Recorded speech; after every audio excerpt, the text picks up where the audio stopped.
What's going on, guys? Just going here with Brandon for guys today. Coming at you with more Splatoon 2 action, my friends. Version 1.4.0 is here, and there are a ton, a ton of changes. I'm going to read off as many as I possibly humanly can, but if you guys want to read the full list for yourselves, there will be a link in the description below, but for your convenience, you can sit back and just listen to my voice, read it all off if you want to do that. Anyway, so, changes to player ranks. Previously, when going down in rank while rank S plus 1 or higher, players could drop to S plus 0 all at once. The drop is now limited to a maximum of 5 ranks. In conjunction with the above change, maintaining current rank from S plus 0 to S plus 49 will now require the rank meter to stay at least 50% full. It was previously 40%. Changes to Salmon Run. Fixed an issue causing certain combinations of main and special weapons to not appear, though they had been among the 4 supplied for that session of Salmon Run. Fixed an issue causing players in the Life Preserver form positioned near the edge of a stage to fall through the stage when super jumping to the starting point or to the Grizzco ship at the end of a wave. Also fixed an issue when hunting for a Goldie, causing its size and the location of the golden eggs it drops when defeated to appear differently to different players. Fixed an issue allowing a flyfish's missile launcher to be destroyed when hit with a bomb just as it closed, although the bomb hadn't actually gone inside. Fixed an issue causing players swimming on walls to take damage continuously when attacked by a chum, small fry, or cohawk. Fixed an issue preventing ink from a slosher from reviving allied players in Life Preserver form at point blank range. Fixed an issue that gave both pieces of gear the same randomly assigned gear abilities when receiving the current and previous month's limited time bonus gear simultaneously. Changes to Spectator mode. Fixed an issue causing incorrect animations play when objects other than players such as ink rails or splash balls were damaged while viewing a particular player's perspective. Also, the sound effect that plays when taking damage during regular play now also plays when viewing that player's perspective in Spectator mode. Other changes.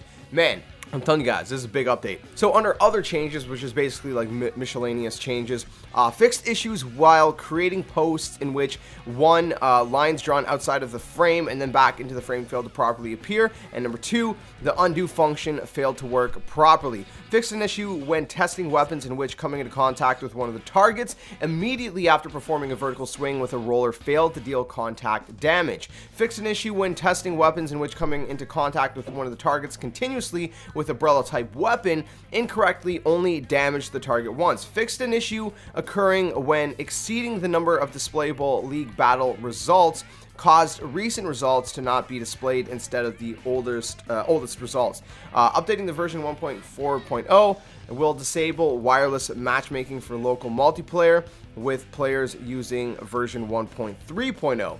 Changes to multiplayer. There's a lot here. Fixed an issue where under the following conditions, players would only receive the benefit of ink resistant up when stacking it to maximum effect. So those conditions were moving while shooting a weapon in the shooter category, moving while shooting a weapon in the dually category, and moving while preparing to throw a bomb or sub-weapon. There's also when storing a charged shot with the charger, swimming into enemy ink and being returned to a kid form now allows you to maintain the charge you had stored. Fixed an issue preventing players using a charger from shooting when pressing ZR again after releasing the button once a stored charged shot had expired. Decreased the knockback distance when coming into contact with a roller that has run out of ink or is in mid-air. Fixed an issue causing the aiming reticle to display outside the center of the screen when moving the camera and using a roller or Brella type weapon. Fixed an issue causing Brellas to shoot in an off-center direction when shooting them while moving the camera. Fixed an issue causing discrepancy in movement speed. I put too many pauses there. While trying to shoot a Brella type weapon with no ink remaining, as opposed to shooting a Brella with ink in the ink tank. Fixed an issue causing slosher type weapons to shoot ink from a higher position than they appear to. Fixed an issue occasionally allowing opposing players standing behind a splash wall to be splatted when a bomb hit the edge of the wall. Fixed an issue causing curling bombs to lose speed inappropriately when thrown on sloping surfaces. Fixed an issue causing bombs not to ink the floor when exploding at the very edge of a stage. Fixed an issue causing the predicted range of the sub-weapon to incorrectly display when readying an ink storm special while also equipped with either a point sensor or toxic mist sub-weapon.